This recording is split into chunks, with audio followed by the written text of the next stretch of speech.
You are a Roman soldier stationed on the empire's eastern frontier. Dawn is breaking, the air still cold, the sky clear. You hear it before you see it. A deep, rolling sound, like distant thunder. But there are no clouds. Then it hits you. This isn't thunder. It's hooves. Thousands of them. The ground begins to tremble beneath your feet. Your hands shake as you tighten your grip on your spear. You remember the stories your officers told around campfires, the ones they claimed were exaggerated to frighten new recruits. Stories of warriors who drink the blood of their enemies. Of a warlord who eats from wooden plates while cities burn and their gold melts into the dirt. Then you see them crest the hill. Faces you will never forget. Skulls deliberately twisted into unnatural shapes. Eyes hardened by a lifetime of violence. And at their head, a man who looks almost ordinary until you meet his gaze. In that moment, you understand you have only minutes left. You are about to meet Attila the Hun. In the year 452 AD, the city of Aquileia stood as one of the richest and most heavily fortified cities in the Western Roman Empire. Its massive walls were believed to be unbreakable. Its citizens felt secure behind layers of stone and Roman engineering. They were wrong. When Attila's army arrived, the siege dragged on for 3 brutal months. But it wasn't the siege that truly destroyed the city. It was what came after. When the defenses finally collapsed, Attila gave an order that would echo through history. He did not want Aquileia merely conquered. He wanted it erased. Every building was to be torn down stone by stone. Every citizen was to be killed or enslaved. Every trace of the city's existence was to vanish from the earth. And the most chilling part is that he succeeded. Aquileia was so completely annihilated that for centuries afterward, travelers passing through the region had no idea a city had ever stood there. The survivors, those fortunate enough to escape, fled into nearby marshlands where horses could not follow. There, on water and mud, they founded a desperate refuge that would one day become Venice. One of the most beautiful cities on earth exists because people were so terrified of one man that they chose to build their lives on stilts rather than ever face him again. This is the story of how a single human being became the living symbol of apocalypse. How a name became synonymous with destruction itself. How Attila the Hun earned the title that haunted medieval Europe for centuries, Flagellum Dei, the Scourge of God. And this story is dark, because to understand Attila's power, you must understand not only what he did, but what people believed he was capable of doing. To understand Attila, you must first understand the world that produced him, a world the Romans neither understood nor wanted to. The year is 406 AD. On maps, the Roman Empire still looks vast and imposing, but maps lie. Beneath the marble facades and imperial proclamations, the empire is bleeding from 1,000 wounds. Borders are collapsing. Germanic tribes are pouring across the Rhine. The economy is in free fall. Corruption has become so common that honesty feels naive. And far to the east, beyond the edges of Roman knowledge, beyond what Romans considered the civilized world, something terrifying is emerging. The Huns. The Romans did not understand the Huns, and that ignorance made them even more frightening. These were not people who built cities or farmed land. They were perpetual nomads, born on horseback, living on horseback, and dying on horseback. Roman historians wrote about them with a mix of fascination and horror, often describing them as barely human. One practice in particular horrified Roman observers: cranial deformation. From infancy, Hun children had their skulls bound tightly, forcing the bones to grow into elongated, unnatural shapes. Imagine facing an army where every warrior looks inhuman, their heads distorted into alien forms. This wasn't merely cultural tradition, it was psychological warfare. Before the battle even began, Roman soldiers believed they were facing demons. The Huns lived on horseback to such an extreme degree that Roman writers claimed they could barely walk. They ate, slept, and even negotiated treaties while mounted. They placed raw meat beneath their saddles, allowing the heat and pressure of the horse to tenderize it as they rode. By nightfall, they would eat it uncooked, still warm. They wielded composite bows capable of piercing Roman armor at distances the legions had never experienced. Their tactics shattered Roman expectations. They refused orderly formations, instead swarming, retreating, encircling, vanishing like smoke, only to strike again. To a civilization built on discipline and structure, the Huns embodied chaos itself. Into this world, Attila was born around 406 AD. And here is something the legends often gloss over. Attila's rise began with murder. In 434 AD, After the death of the previous Hun ruler, leadership was divided between two brothers, Attila and Bleda. For over a decade, they ruled together, launching coordinated attacks against the Eastern Roman Empire and extorting enormous tributes of gold. But Attila did not want shared power. He wanted absolute dominance. He wanted the world to look at the Huns and see only one face, his. Around 445 AD, Bleda died under mysterious circumstances. The sources are suspiciously silent. No illness, no battle wounds. He simply disappears from history. Most historians agree on the likely truth. Attila killed his own brother. Whether by poison, strangulation, or a staged accident, we will never know. And that uncertainty is itself revealing. Attila ensured there would be no answers. With Bleda gone, Attila did more than seize control. He transformed the Hunnic confederation into something unprecedented. He unified scattered tribes under a single, terrifying authority. Loyalty was enforced through fear, reward, and relentless violence. From that moment on, the Huns were no longer just a threat. They were an unstoppable force, moving like a storm across Europe, reshaping history through terror alone. His power rested entirely on will. And this is where Attila revealed his true psychological genius. When the Roman historian Priscus visited Attila's court in 448 AD, he described a scene so revealing that it still unsettles historians today. At a grand banquet, Attila's guests, kings, tribal chieftains, Roman ambassadors, ate from plates of silver and gold. They drank wine from jeweled goblets and wore elaborate clothing heavy with the wealth of conquest. Attila, however, sat at the head of the table eating plain meat from a wooden plate, drinking from a wooden cup, dressed in simple, undecorated clothing. Priscus noted that while the room filled with laughter and celebration, Attila never smiled. He did not joke. He did not participate. He simply watched. This was not humility. It was dominance. Attila was making a statement that everyone in that room understood instinctively. They needed wealth, ornamentation, and luxury to feel powerful. He needed nothing. He existed beyond material desire. He was the fixed point around which all others revolved.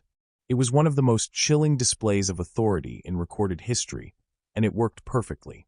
Those who met Attila often described feeling physically intimidated by a man who, by all objective measures, appeared unremarkable. He was relatively short, broad-chested, with a large head, small eyes, and a thin beard. Nothing about his appearance suggested greatness or terror. And yet, everyone mentioned the same thing, his eyes. Priscus wrote that Attila could dominate people with a glance, that he had a way of looking at someone that made them feel as if every secret they had ever kept was suddenly exposed. Every weakness, every lie, every hidden fear felt visible. Imagine entering a room filled with warriors and kings and, without raising your voice or lifting a weapon, making them afraid simply by meeting your gaze. That was Attila's presence. Attila's first major target was the Eastern Roman Empire, ruled from Constantinople. And here his strategy became truly disturbing. The Romans had developed a system for dealing with threats like the Huns. Pay them off. Tribute was expensive, humiliating, but cheaper than war. So Rome paid enormous amounts of gold, thousands of pounds of it, to keep the Huns at bay. For a time, it worked. Then, in 441 AD, the Eastern Empire made a single mistake. They missed a payment. Attila did not send envoys. He did not demand an explanation. He did not negotiate. He unleashed devastation. His army swept into the Balkans like a plague, but unlike typical barbarian raids, this campaign was not about looting. It was about terror. It was about teaching the world what happened when Attila was disobeyed. One of the first cities to fall was Nisus. When the Huns breached the walls, Attila gave an order that would become his signature. Total annihilation. Not just soldiers. Everyone. Contemporary accounts describe scenes so horrific they almost defy belief. Men, women, children, and animals were slaughtered indiscriminately. Buildings were burned. Wells were poisoned. The city was erased not as collateral damage, but deliberately, methodically, as a warning. Years later, Roman ambassadors traveling through the region reported something even more disturbing. They could not approach the ruins. The stench of death was still overwhelming. The nearby riverbanks were littered with bones. Let that sink in. Years after the massacre, the smell of decay was so strong that the land itself was uninhabitable. Nisus was not an exception. Over 70 cities suffered similar fates. Serdica, Philippopolis, Arcadiopolis, each one systematically destroyed. The Eastern Roman Empire had no choice but to submit. The treaty signed in 443 AD was among the most humiliating in Roman history. The annual tribute was tripled. Rome was forced to establish a demilitarized zone extending 5 days' journey south of the Danube. Any Roman citizen who fled to Hunnic territory had to be returned, or Rome had to pay 8 gold coins per person as compensation. And then came the clause that revealed just how far Rome had fallen. If any Hunnic noble defected to Roman territory, they had to be returned immediately. But Roman defectors to the Huns were allowed to stay. The empire that once dictated terms to the known world was now legally inferior to nomadic horsemen. Attila was not finished. In 447 AD, he returned with even greater force. This time, his armies pushed so deep into Roman territory that they reached Thermopylae, the legendary pass where 300 Spartans had once stood against the Persian Empire. The symbolism was devastating. The heirs of classical civilization were now being driven backward through the very gates where the West had once held firm. The Eastern Emperor, Theodosius II, was forced into another treaty even more humiliating than the last. Tribute was increased again. All back payments were demanded in full. More territory was evacuated. Christian communities throughout the Eastern Empire watched the destruction unfold and reached a terrifying conclusion. This was not simply war. This was divine punishment. God was using Attila as an instrument of wrath. They gave him a name that would echo through history, Flagellum Dei, the Scourge of God, the Whip of God. And here is the most chilling detail of all. When Attila heard the title, he embraced it. He began using it himself. He understood the power of belief. If people thought he was acting on divine authority, resistance became blasphemy. Why fight against God's will? It was the ultimate psychological weapon, and Attila wielded it flawlessly. By 450 AD, the Eastern Roman Empire was exhausted, bled dry by tribute and terror. Attila turned his gaze westward, and the excuse he used for invasion remains one of the strangest episodes in history. Justa Grata Honoria was a Roman princess, the sister of Western Emperor Valentinian III. She was also deeply unhappy. Caught in an affair with her chamberlain, she was punished by being forced into an arranged marriage with a senator, an empty political union designed to control her. Desperate, Honoria made a reckless decision. She sent her ring to Attila the Hun along with a letter begging him for help. A reasonable ruler might have ignored the message or offered diplomatic assistance. Attila saw opportunity. He declared that Honoria had proposed marriage to him, and as his bride, she was entitled to half of the Western Roman Empire as her dowry. It was absurd. Everyone knew it was absurd. Honoria's letter was a plea for rescue, not a marriage proposal. But absurdity had never stopped Attila before. He had found his justification, and the West was about to learn what that meant. Attila did not care whether his justification made sense.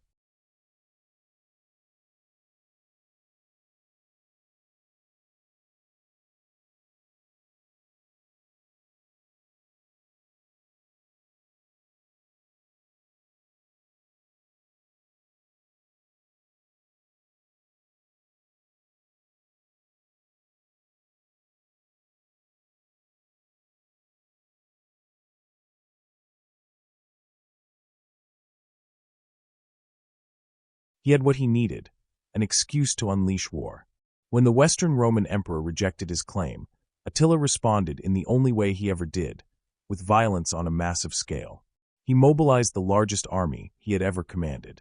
Ancient writers exaggerated wildly, claiming as many as 500,000 warriors, but modern historians estimate the force was likely between 100,000 and 200,000 men. Even at the lower end, it was an overwhelming war machine. In 451 AD, Attila's armies crossed the Rhine River and poured into Gaul. What followed was devastation on a scale Western Europe had not seen in generations. City after city collapsed before the Huns. Metz was utterly destroyed, reportedly burned to the ground on Easter Sunday. Reims fell. Strasbourg fell. Panic spread as Attila pushed deeper into Gaul, and for a time it seemed as though nothing could stop him. Then the tide shifted. The Roman general Flavius Aetius, a man uniquely qualified to face Attila, stepped forward. As a youth, Aetius had lived among the Huns as a hostage and understood their tactics, psychology, and weaknesses. Knowing Rome could not face Attila alone, he did something extraordinary. He formed an alliance with the Visigoths, longtime enemies of Rome. Two rival powers set aside their hatred in the face of annihilation. The armies met in June 451 AD on the Catalonian plains. What followed was one of the bloodiest battles of the ancient world. Ancient sources claim casualty numbers ranging from 165,000 to 300,000, figures almost certainly inflated. Still, even conservative modern estimates place the death toll above 50,000. This was not orderly warfare. It was chaos, men clashing with swords and axes, horses charging through screaming crowds, wounded soldiers crushed beneath trampling hooves. The Visigothic king, Theodoric I, was killed in the fighting, his body later discovered crushed beneath horses' feet. The battle raged from morning until nightfall. By the end, both sides were exhausted, horrified, and drenched in blood. Attila withdrew his forces to his camp, preparing for what he believed would be a final stand. Legend claims he built a funeral pyre from horse saddles, intending to throw himself onto it rather than be captured alive. But the final assault never came. Aetius chose not to press his advantage, a decision historians still debate. Some argue he feared that destroying the Huns completely would leave the Visigoths too powerful, no longer needing Rome. Whatever the reason, the battle ended in a tactical draw, but strategically, it was a defeat for Attila. For the first time, he had been stopped. His myth of invincibility cracked. If Rome believed this meant Attila was finished, they were disastrously mistaken. A wounded predator is more dangerous than an untouched one, and Attila was wounded in pride, not flesh. In 452 AD, he invaded Italy, and this campaign was personal. His first major target was Aquileia, one of the richest and most heavily fortified cities in the empire. The siege lasted 3 months. The defenders were confident they could hold indefinitely, until Attila noticed something strange. Birds began abandoning their nests atop the city walls, flying away with their young. To Attila, this was an omen. Even nature was fleeing. He ordered one final, overwhelming assault. The walls fell. What followed was not a sack, it was an erasure. Attila ordered the city wiped from existence. Men were slaughtered. Women and children were killed or enslaved. Buildings were torn down stone by stone. Valuable goods were seized. Everything else was destroyed. When the Huns finished, Aquileia no longer existed, not as ruins, not as a ghost city, but as nothing at all. The survivors fled into the marshes and lagoons along the Adriatic coast. Wading into the water with whatever they could carry, they built shelters on wooden piles driven into the mud. They chose water because they knew horsemen could not follow. That desperate refuge would one day become Venice, a city born not from glory, but from terror. Attila continued his rampage. Padua fell. Verona fell. Milan fell. Northern Italy was stripped bare of wealth, slaves, and hope. The Western Emperor Valentinian III fled from Ravenna to Rome. The Senate convened in panic and faced a terrifying truth. Rome had no army capable of stopping Attila. The city was defenseless. Imagine being a Roman citizen at that moment. Everything you had been taught about Roman superiority, divine protection, and eternal dominance was collapsing. A man from the steppes, short, silent, eating from wooden plates, was marching toward the heart of your civilization. Panic spread. Wealthy families fled south. Temples overflowed with desperate prayers. Rumors filled the streets. Rome would burn, its people enslaved, its name erased like Aquileia. With no military option left, the Senate made a desperate decision. They sent a delegation to negotiate, but not a general or a politician. They sent Pope Leo I. The meeting took place near the Mincio River. An elderly bishop in simple robes stood face to face with the man known as the Scourge of God. No one recorded what was said. No transcript exists. Yet somehow, impossibly, Leo persuaded Attila to withdraw from Italy. Christian tradition offers a dramatic explanation. As Leo spoke, Saints Peter and Paul appeared in the sky behind him, wielding flaming swords and threatening Attila with divine punishment. Terrified by this vision, Attila turned back. It is a powerful story, but historians suggest more practical reasons. By the time Attila reached Leo, his army was already struggling. Italy had suffered a poor harvest the previous year. Food was scarce. Disease was spreading through the camps. Supplies were stretched thin, and Attila knew that lingering too long could destroy his own forces. Whatever the reason, he turned back. Rome was spared, but only barely. And the world understood something profound. Even the greatest empires can be brought to their knees by fear, psychology, and a man who knew exactly how to weaponize both. Food shortages were becoming severe. Disease was spreading rapidly through the Hunnic camps, most likely malaria carried by mosquitoes from the Italian marshlands. Attila's soldiers were no longer dying by Roman blades, but by hunger, fever, and exhaustion. To make matters worse, urgent news reached him from the east. The Eastern Roman Emperor had launched a counteroffensive across the Danube, striking directly at Hunnic territory while Attila's forces were bogged down in Italy. His homeland was now exposed. Suddenly, the situation looked very different. Perhaps Pope Leo had not performed a miracle at all. Perhaps he simply delivered a message wrapped in diplomacy and gold. Leave Italy now, and Rome will pay you an enormous tribute. Stay, and watch your army rot from disease while your lands burn behind you. For a man as ruthlessly practical as Attila, the calculation may have been simple. Or perhaps something more unsettling was at play. Maybe Attila understood that destroying Rome outright would unite the entire Christian world against him. Maybe terror was more useful than annihilation. A living Rome, paralyzed by fear, humbled and drained, might serve his long-term interests better than a pile of ashes. We will never know. And that uncertainty is exactly what gives this moment its power. Was it divine intervention, strategic realism, or cold, long-range psychological warfare? Whatever the truth, Attila turned his army around and withdrew from Italy. Rome survived. Christians declared it a miracle. Attila's reputation as the chosen instrument of God only grew stronger. Even his restraint was interpreted as divine will. The Scourge of God had struck, and then deliberately stepped back. Somehow, that made him even more terrifying. Attila never returned to Italy. In fact, he had only 1 year left to live. In 453 AD, at the age of 47, Attila married a young woman named Ildiko. It was one of many marriages, a standard practice among steppe rulers to secure alliances and loyalty. The wedding feast was immense, fitting for the most feared man in the world. Attila ate heavily. He drank excessively. The celebration lasted deep into the night. Eventually, he retired to his chambers with his new bride. Morning came, and something was wrong. Attila was always an early riser.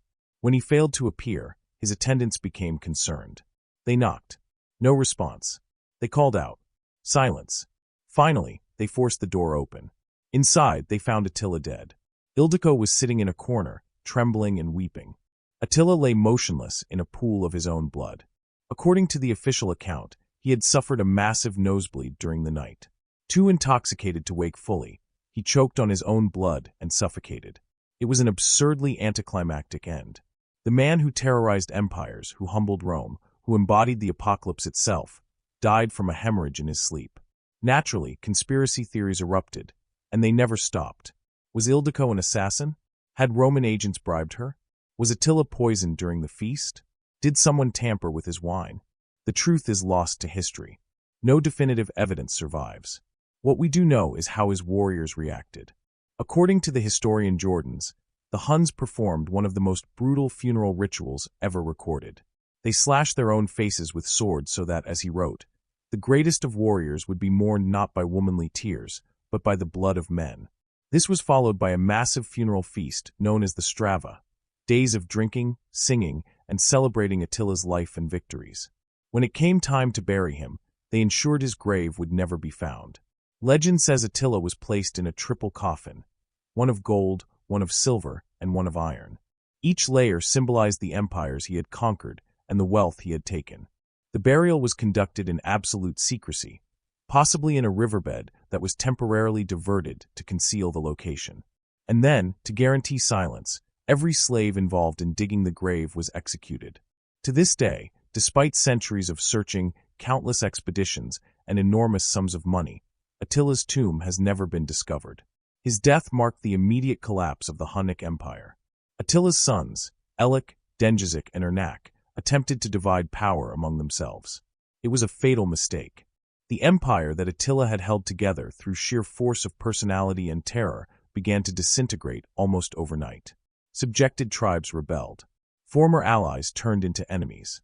In 454 AD, at the Battle of Nideo, Attila's eldest son Elik was killed as Germanic coalitions shattered Hunnic dominance. Within a single year, the empire vanished. The Huns who had once terrified the known world faded into history. Some were absorbed into other tribes. Others scattered across the steppe. The name that once froze entire civilizations in fear disappeared from the political map. But Attila's legacy did not vanish. He never conquered Rome. He never built monuments that survived. He founded no lasting civilization.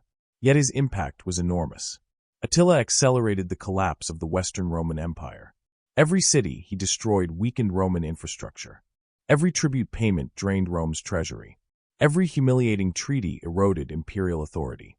And every refugee wave fleeing his armies destabilized Roman borders beyond repair. When the Western Roman Empire finally fell in 476 AD, just 23 years after Attila's death, the Huns were gone, but the damage they inflicted still echoed through the ruins. Attila perfected something far darker than conquest, the weaponization of fear. He understood that reputation could destroy nations faster than armies. That psychological terror could achieve what brute force never could. That sometimes the threat alone was enough. His enemies surrendered before battles even began. Cities collapsed at the sound of his name. 1,500 years later, that name still carries power. When we want to describe someone as ruthless, barbaric, unstoppable, we still say Attila the Hun. He lives on in nightmares, metaphors, and warnings. And maybe that is the most unsettling truth of all. The man is long dead, but the terror he unleashed never truly disappeared. It waits in our collective memory, reminding us how fragile civilization really is. How quickly order can collapse into chaos.